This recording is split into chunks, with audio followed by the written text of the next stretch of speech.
Okay, so we are on page 24 for our discussion.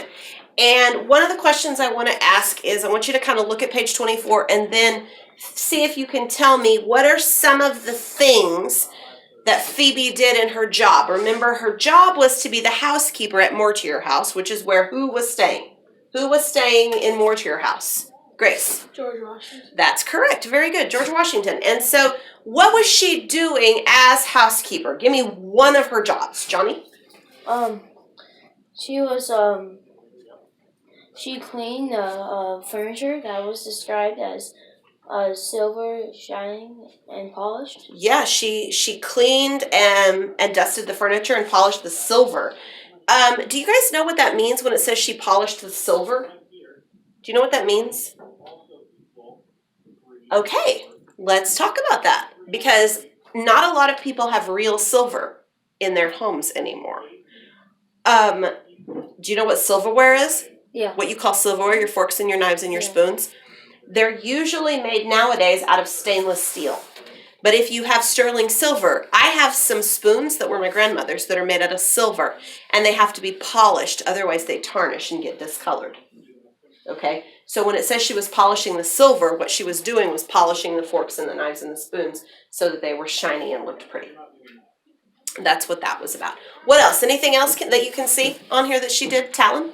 She lit the candles. She lit the candles. She was the one that had to light the candles at night. Remember, they didn't have electricity back then, so no flipping on a switch. Okay, anything else?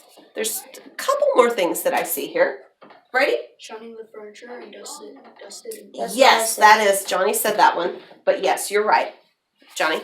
See, George Washington got his meals on time. She made sure he got his meals on time. She wasn't the cook, but she had to organize everything so that it ran smoothly so that he would get his meals on time. Fed the chickens. She fed the chickens. She did feed the chickens. There was another thing that she did. She had to air the feather beds and quilts.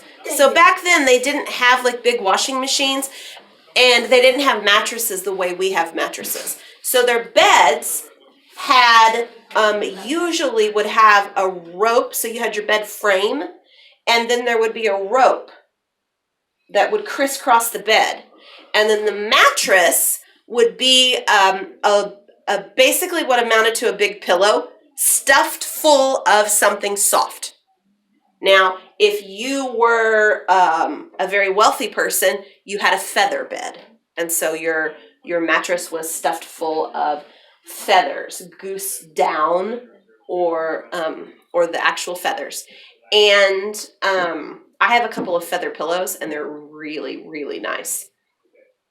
If you were poorer, your bed might be stuffed with straw if you had a mattress at all. And so feathers are not something you can wash. Not really. Especially not the way they did. And they couldn't just, quilts, it wasn't like you could throw the quilt in the washing machine. It was a big deal to have to wash things. And so one of the things they did was they would air out the beds. That means they would take the sheets and stuff off, and they would let the beds air out. They would hang the quilts over the line so that they would get some sunshine. Sunshine is actually really good for killing germs, by the way. So that's what that means, airing out the feather beds and the quilts. She also did the grocery shopping. I want to point out that Phoebe did her job well. In fact, that's one of the things that it says in the story is that Phoebe was a good housekeeper. She was, and she took care of General Washington. Let me ask you about the character of General Washington in this story. There is on page 24 in the first column, the paragraph that starts out, General Washington never said very much. I want you to look at that paragraph again, and maybe give me some phrases in there that are clues to the character of General Washington. Brady, give me one. He was tall with a quiet voice. He was tall with a quiet voice. Now, we know that from history. that George Washington was a tall man. I can't remember, but I believe he was over 6 foot tall, if I remember correctly. Wow. Johnny? The story says he looked like a man that could win a war. He looked like a man who could win a war. What do you think that means? He looked like a man who could win a war. Do you have an idea of what that means? He looked like he could do everything that I could. He looked capable. Yeah. Let me give you a little analogy. So my son Eric, my oldest son Eric, he's not very tall. He's close to 5'9", so he's not super tall. He's not short, but he's not super tall. When he was in high school, he took a judo class. You guys know what judo is, right? No. It's a martial art. It's similar to, it's different, but it's a martial art like karate or taekwondo, or has its own rules and has the way you do it. And he took judo. And it was kind of funny because he was really scrawny. Like if you see him now, he's got big shoulders and he's a big guy. But he was skinny, like skinny, and just scrawny, even his first couple of years of high school. But after he took judo, he started standing up straight and walking with confidence. It gave him this sort of air of confidence. And he said that it was interesting because people treated him differently. They treated him like he was capable of doing things, right? Have you ever met somebody that just projects confidence? Like you meet him and you're like, that person probably knows what they're doing, right? They probably know what they're doing. They don't act like they're afraid. And I think that that's kind of what that means here, is that George Washington was one of those people that just projected confidence. Like even just right after meeting him, you were like, I think that guy's going to get the job done, right? And that's kind of the feeling that we get here from that.